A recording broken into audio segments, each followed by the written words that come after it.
हूँ आपके साथ निशा। और दोस्तों, एजुकेशन सीरीज के इस एपिसोड में आज हमारे साथ जुड़ गया है एक नया पैनल और कुछ नए एक्सपर्ट्स। तो दोस्तों, जैसा कि पिछले एपिसोड में हमने चर्चा की थी एजुकेशन सिस्टम के बारे में, तो आज इन एक्सपर्ट्स के साथ हम उसी डिस्कशन को आगे बढ़ाएंगे और इनसे जानेंगे कुछ नए आइडियाज़ और ये भी जानेंगे कि किस तरह शिक्षा के क्षेत्र को और बेहतर बनाया जा सकता है।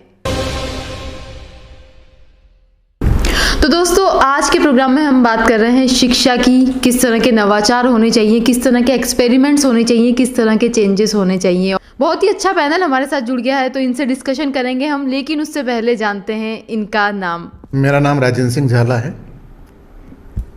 मैं धर्मेंद्र पारिक। मैं सुनीता यादव। अरविंद बानो। तो बहुत बहुत स्वागत है सर आपका और मैम आपका भी कोटा ब्रॉडकास्टिंग चैनल पर। और क्योंकि आज हम बात कर रहे हैं शिक्षा के बारे में और हम सभी जानते हैं कि शिक्षा कितनी इंपॉर्टेंट है, एजुकेशन कितनी इंपॉर्टेंट है। तो बात करें अगर हम हमारी कंट्री की, तो बाहर की कंट्रीज से अगर हम कंपेयर करें तो हमारा जो एजुकेशन सिस्टम है वो बहुत अलग है, या हम कह सकते हैं पूरी तरह से अलग है। और हमारे एजुकेशन सिस्टम में हमारा जो फोकस होता है, हम जिस चीज़ पे जोर देते हैं वो होती है थ्योरी के बारे में ही हम बात करते हैं। बच्चों को भी हम यही सिखाते हैं कि आप सिर्फ पढ़ो पढ़ो पढ़ो। तो वो एक ऐसी सिचुएशन हो जाती है कि बच्चा पढ़ता जाता है और उन चीज़ों को रटता जाता है लेकिन समझ नहीं पाता। तो प्रैक्टिकल अप्रोच की अगर हम बात करें तो सर क्या लगता है आपको कि प्रैक्टिकल अप्रोच कितनी ज़रूरी है बच्चे के डेवलपमेंट के लिए, उसके ब्रेन के IQ के डेवलपमेंट के लिए? बहुत ज़रूरी है मैडम। प्रैक्टिकल अप्रोच के बिना बच्चा आगे बढ़ ही नहीं सकता है। आज का जो हमारा परंपरा है वो थ्योरी के ऊपर पूरी डिपेंड कर रही है। तो थ्योरी के ऊपर डिपेंड न करके इसको प्रैक्टिकली करना बहुत ज़रूरी है। और प्रैक्टिकल में भी जो करने का सिद्धांत है, करके सीखने का सिद्धांत है, उसको अप्लाई करना बहुत ज़रूरी है। हमारे पुराने समय में भी इस बात पर जोर दिया जाता था कि इस तरह से इसको किया जाए, लेकिन वर्तमान समय जो आपको है इसमें इसको बिल्कुल इस पर ध्यान दिया जाना चाहिए और बिल्कुल प्रैक्टिकल के ऊपर पूरा फोकस होना चाहिए। बगैर प्रैक्टिकल के बच्चा आगे बढ़ नहीं सकता, क्योंकि जब तक बच्चा स्वयं किसी कार्य को नहीं करेगा, करके नहीं सीखेगा, वो उसके दिमाग में ज़्यादा समय तक रह नहीं सकता है। थ्योरी वाली बात उसके दिमाग में रहती है तो वो कम समय के लिए रहती है। लेकिन जिस कार्य को हम एक बार कर लेते हैं और उस कार्य को वो हमारे दिमाग में अमिट हो जाता है, हमारे दिमाग में लंबे समय तक रहता है। इसलिए प्रैक्टिकल का बहुत बड़ा महत्व है और करके जो सीखता है बच्चा आज के समय में, क्योंकि जो कि मनोविज्ञान आज का प्रादुर्भाव हमारे इसमें हो चुका है। और मनोविज्ञान ये कहती है कि बच्चों को जो भी कार्य करवाएं आप, उसमें बच्चों का रोल सबसे ज़्यादा होना चाहिए। जी, तो सर दो इम्पॉर्टेंट चीज़ें आपने यहाँ पर बताई, एक्सपेरिमेंट और एक्सपीरियंस। सबसे पहले बच्चों को एक्सपेरिमेंट करवाना ज़रूरी है और बच्चे उन एक्सपेरिमेंट को खुद करें, खुद एक्सपीरियंस करें, तो ही वो बेटर सीख पाएंगे। ये बहुत अच्छे पॉइंट्स यहाँ पर निकल कर आए हैं दोस्तों। और इसके बाद जब हम बात करते हैं हमारी शिक्षा के पैटर्न की, तो जैसा कि सर ने कहा कि प्रैक्टिकल अप्रोच बहुत ज़रूरी है। इसके अलावा हमारा जो पैटर्न है शिक्षा का, बच्चे बहुत मिसगाइडेड रहते हैं। बच्चा जब स्कूल अपना पास आउट हो जाता है तब तक भी उसे अपना एक ट्रैक पता नहीं होता है, वो कन्फ्यूजन में रहता है कि मुझे क्या सब्जेक्ट लेना है, मुझे आगे क्या करना है। तो सर क्या लगता है आपको, पेरेंट्स का और जो टीचर्स है उनका कितना इंपॉर्टेंट रोल है बच्चे को ये डिसाइड करवाने के लिए कि आपका इंटरेस्ट क्या है? सबसे पहली चीज़ पहचानना ज़रूरी है बच्चे का इंटरेस्ट किस चीज़ में है। तो कैसे बच्चे के इंटरेस्ट को पहचाना जाए और कैसे उसकी जो एनर्जी है उसे उस डायरेक्शन में चैनलाइज किया जाए? बच्चे को उस ट्रैक पर चलने के लिए हम कह सकते हैं, बच्चे को हम बता सकते हैं कि ये डायरेक्शन आपके लिए सही रहेगा। देखिए, ये आजकल वर्तमान में बहुत बड़ी समस्या है जी कि बच्चा स्वयं भी ये नहीं जान पाता है कि मुझे आगे क्या करना चाहिए। वो बिल्कुल ये मतलब जो चाल चली आती है उसकी उस पर भेड़ चाल के अंदर वो चलता रहता है। लेकिन बच्चा को सही मार्गदर्शन मिले तो वो आगे जाके जो अपने अच्छे भविष्य का निर्माण कर सकता है और एक समाज में अपने वो अच्छी भूमिका निभा सकता है। तो इसके लिए चाहिए कि शिक्षक उसके लिए बहुत महत्वपूर्ण होता है। शिक्षक उसकी रुचि को पहचाने कि उसकी कहाँ पर रुचि है, लेकिन उस रुचि के अनुसार उसको ये बताए कि वर्तमान में उसके लिए जो है कौन सा कोर्सेज, हमारे यहाँ पर कई प्रकार के कोर्सेज हैं, है ना, लेकिन उन कोर्सों की जानकारी भी जो है छात्र को नहीं होती है। तो सबसे पहली बात तो ये है कि जितने भी आजकल नए कोर्सेज नवाचार चले आ रहे हैं उनके बारे में पूरा ज्ञान जो है बच्चों को दे और उसकी रुचि को पहचानते हुए उसको जो है नए कोर्स बताएं और उसके बारे में जो है वो उसको अपना गाइडेंस करे, है ना। इसलिए तभी जाके जो है बच्चा जो है नया कोर्स चुन के और अपनी रुचि के अनुसार चुनकर जो है जो रोल प्ले कर रोल सकता है प्ले वो बच्चे अच्छा कर सकता जी। है आगे के लिए। 12th तक पहले बच्चा स्कूलिंग करेगा, उसके बाद ग्रेजुएशन करेगा, और वो तब तक एक कन्फ्यूजन वाली सिचुएशन में रहता है। जबकि बाहर की कंट्रीज़ की हम बात करें तो वहाँ पर प्रैक्टिकल अप्रोच को इम्पोर्टेंस दी जाती है, एक्सपेरिमेंट्स को इम्पोर्टेंस दी जाती है। वहाँ पर बच्चों को सिर्फ पढ़ाया नहीं जाता, वहाँ पर बच्चों को सिखाया जाता है। तो मैम क्या लगता है आपको कि किस तरह से वो चीज़ें हमें भी एडअप करनी चाहिए अपने एजुकेशन सिस्टम में, ताकि बच्चा शुरू से ही सीखे, बच्चा सिर्फ पढ़े ना, बच्चा सिर्फ रटे ना, बच्चा सीखना शुरू करे, बच्चा इंटरेस्ट लेना शुरू करे? हमें कुछ इस नई तरह की तकनीकों को अपनाना चाहिए जिससे कि हम बच्चों को बाहरी विदेशी जो कंट्री है उससे जोड़ सके कि किस प्रकार वहाँ बच्चे कार्य करते हैं। पढ़ने की अपेक्षा वो अपने कार्य को कर सीखने की कि नई नई तकनीकों के माध्यम से करने का वो अपना कार्य करते हैं। इसी आधार पर हम उसको जोड़ने, हमारे जो बच्चे विद्यार्थी हैं उनको भी हम उसी तरह जोड़ने, शिक्षा उस प्रकार की पद्धतियाँ अपनाएं, नवीन तकनीकों को, जिसके माध्यम से हम उनको शिक्षा ग्रहण करा सकें, ना कि हम किताबी ज्ञान को महत्व प्रदान करें, जिससे कि जो बालक है हमारा आगे जो फॉरेन कंट्री है, विदेशी कंट्रियाँ हैं, वहाँ उसी के आधार तरीके से वो हमारा जो बालक है तैयार हम उसे कर सकें। और इसके लिए हमें नवीन तकनीकों को स्वयं अपनाना चाहिए, उसके आधार पर फिर हमें बच्चों को भी उसी टेक्निक से उनको जोड़ने का प्रयास पूरा प्रयत्न करना चाहिए उनको, जिससे कि वो आगे चलकर अपने भविष्य का निर्माण कर सके और अपने कार्य को बहुत अधिक इम्पोर्टेंस प्रदान कर सके। मैम एजुकेशन सिस्टम की जब हम बात करते हैं तो हम सभी जानते हैं कि प्लस माइनस बहुत सारी चीज़ें हैं, और कई जगह पे हमें बहुत ज़्यादा इनोवेटिव होने की ज़रूरत है, बहुत ज़्यादा क्रिएटिव होने की ज़रूरत है, और कुछ चीज़ें हैं जिन्हें इम्प्रूव करना बहुत ज़रूरी है, ताकि हमारे जो बच्चे हैं, हमारे देश का जो भविष्य है, जो युवा है, वो आगे जाकर बहुत अच्छा काम कर सके, हमारे देश का नाम रोशन कर सके। और ये भी हम कह सकते हैं कि हमारे देश में टैलेंट की कोई कमी नहीं है, क्योंकि जो बड़ी बड़ी कंपनीज़ है देश में विदेश में जहाँ भी हम देखें तो सभी जगह पर इंडियंस हैं और बहुत अच्छा काम कर रहे हैं। तो फिर भी कहीं ना कहीं ऐसा फील होता है कि हम पिछड़ रहे हैं, हम पीछे हैं। तो क्यों ऐसा है, क्यों हमें ये फीलिंग होती है, क्यों हमारे जो स्टूडेंट्स हैं वो उतना अच्छा परफॉर्म नहीं कर पाते जितना उनके अंदर पोटेंशियल है?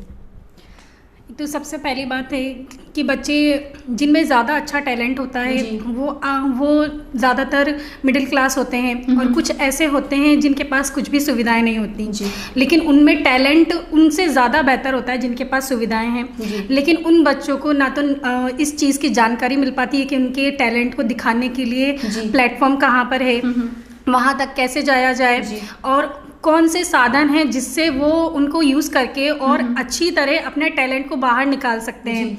लेकिन अभी के टाइम में ये है कि जिसके पास साधन है वही उसके पास भी नॉलेज है और वो ही वहाँ तक जा पा रहा है। लेकिन जो हमारे हिंदुस्तान में जो टैलेंट है वो गलियों में है ज़्यादातर, और जो स्कूल्स में है या जो कॉलेजेस में है वहाँ वही बच्चा पहुँच पाता है जिसकी फाइनेंशियल कंडीशन अच्छी होती है, जिसके पेरेंट्स अवेयर होते हैं, और वो उन्हीं बच्चों को आगे लेके जा सकते हैं। तो इसीलिए जो मतलब नेचुरल टैलेंट है वो लोअर क्लास में होता है, पिछड़ जाता है। हाँ, तो इसीलिए उनको अच्छा एक प्लेटफॉर्म नहीं मिल पाता है, और जो जहाँ से हम बदलाव ला सकते हैं उन बच्चों को हम मौका नहीं दे पाते हैं।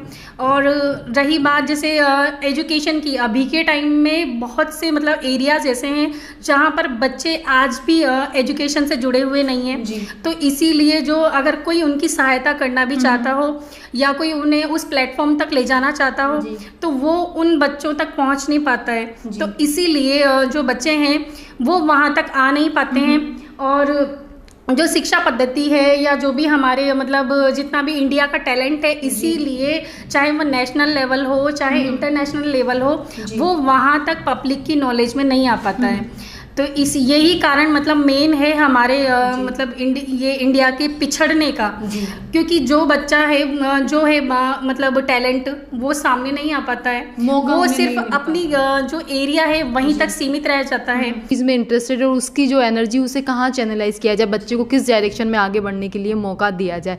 दूसरी चीज़ एक ये भी है सर कि एक स्टीरियोटाइप हमारी सोसाइटी में बने हुए हैं, जैसे कि सब्जेक्ट्स को लेकर हम बात करें सबसे पहले तो अभी कुछ फ़र्क आया है इन चीज़ों में, लेकिन पहले के वक्त में ये हुआ करता था कि साइंस का अगर स्टूडेंट है, कॉमर्स का अगर स्टूडेंट है तो ये माना जाता था कि ये बच्चा इंटेलिजेंट है, ये शार्प है, और अगर कोई आर्ट्स का स्टूडेंट है तो उसे इतनी तवज्जो नहीं दी जाती थी। उसके लिए ये एक मिसकंसेप्शन बना लिया जाता था कि ये बच्चा जो है बिलो एवरेज है, ये बच्चा अच्छा परफॉर्म नहीं कर सकता, इसीलिए ये आर्ट्स फील्ड में आया है। तो ये मिथ्स हम कह सकते हैं, लेकिन अब क्योंकि चीज़ें बदल गई है तो कुछ हमारे समाज में बदलाव आया, हमने एक्सेप्ट किया इस चीज़ को कि क्रिएटिव फील्ड जो है उसमें अच्छा करियर हो सकता है, उसमें आप अच्छा कर सकते हैं। तो ये जो स्टीरियोटाइप बना हुआ है इसे ब्रेक करने की कितनी ज़रूरत है? बहुत ज़रूरत है मैडम।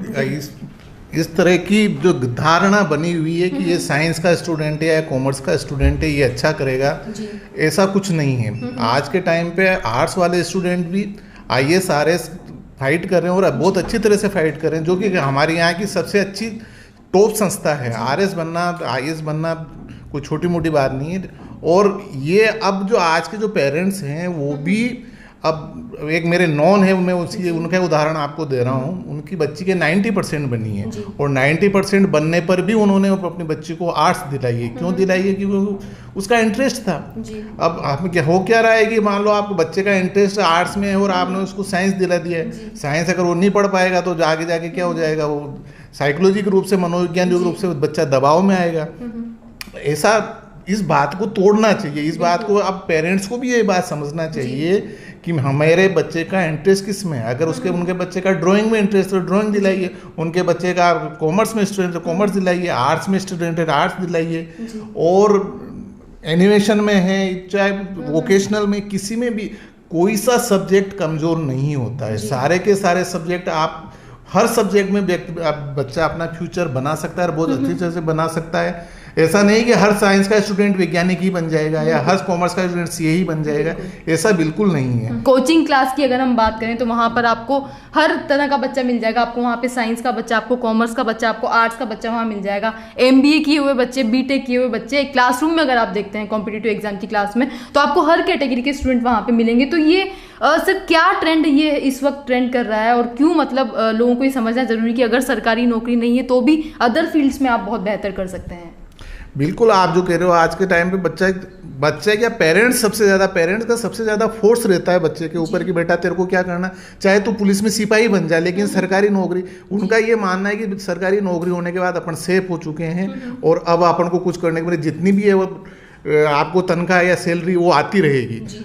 जबकि प्राइवेट सेक्टर में भी अगर बच्चे में इनोवेशन है, बच्चा अगर क्रिएटिव है, तो प्राइवेट सेक्टर में बहुत खुद अपना कुछ बिजनेस करे, अपनी ये करके और नौकरी दे दूसरों को। ये बहुत बड़ी बात है कि आज के टाइम पे बच्चा नौकरी देना नहीं चाहता, नौकर बनना पसंद करता है। ये सबसे महत्वपूर्ण बात हो चुकी है। और अब आप देखें, हमारे भारत की जनसंख्या 1 अरब 33 करोड़ जनसंख्या है। गवर्नमेंट किस को सरकारी नौकरी देगी, और सरकारी नौकरी में कितना कंपटीशन है ये आप जान सकते हैं। उस पर तो बच्चा सिर्फ से उसका फोकस वहीं पर रहता है। बिल्कुल। तो सर बहुत अच्छी बात ये आपने बोली और मुझे लगता है कि हमारे सोसाइटी में हमें ये समझने की ज़रूरत है, पेरेंट्स को ये समझने की ज़रूरत है कि बच्चा किस चीज़ में इंटरेस्टेड है, आप उस चीज़ को समझें और बच्चे को उसी के लिए आप मोटिवेट करें, इंस्पायर करें, ताकि वो उसी फील्ड में बेहतर कर पाए। ना कि इसके कि आप प्रेशराइज करके बच्चे को किसी ऐसे फील्ड में जाने को मजबूर कर दे जहाँ पर आगे उसका कोई फ्यूचर ना हो, बच्चा फ्रस्ट्रेट हो जाए और बच्चा कोई ऐसा कदम उठा ले जो शायद उसे नहीं उठाना चाहिए। और ये ऐसी चीज़ें हैं दोस्तों जिन पर बात करना बहुत ज़रूरी है, क्योंकि ये जो माहौल है, ये जो वक्त है, ये इस तरह का वक्त है जब हर कोई परेशान है, हर कोई कंफ्यूज है। और हम बड़ी शान से हम ये कहते हैं कि जो भारत देश है वो युवाओं का देश है, सबसे ज़्यादा युवा आबादी यहाँ पर है। लेकिन इस बात पर गौर करना बहुत ज़रूरी है कि जितनी ज़्यादा युवा आबादी भारत देश में है, भारत का युवा उतना ही परेशान है। तो दोस्तों, एजुकेशन सीरीज़ के इस दूसरे एपिसोड में आज हमारे साथ जुड़े थे कुछ बेहतरीन एक्सपर्ट्स और इनसे हमने बात की शिक्षा के नवाचार के बारे में। और इसी सीरीज़ को हम दोस्तों आगे भी कंटिन्यू रखेंगे और अगले एपिसोड में हम आपसे जुड़ेंगे एक और नए पैनल के साथ। तब तक के लिए निशा को इजाज़त दीजिए। कोटा ब्रॉडकास्टिंग चैनल को अपना बहुत प्यार दें, लाइक करें, शेयर करें, सब्सक्राइब करें।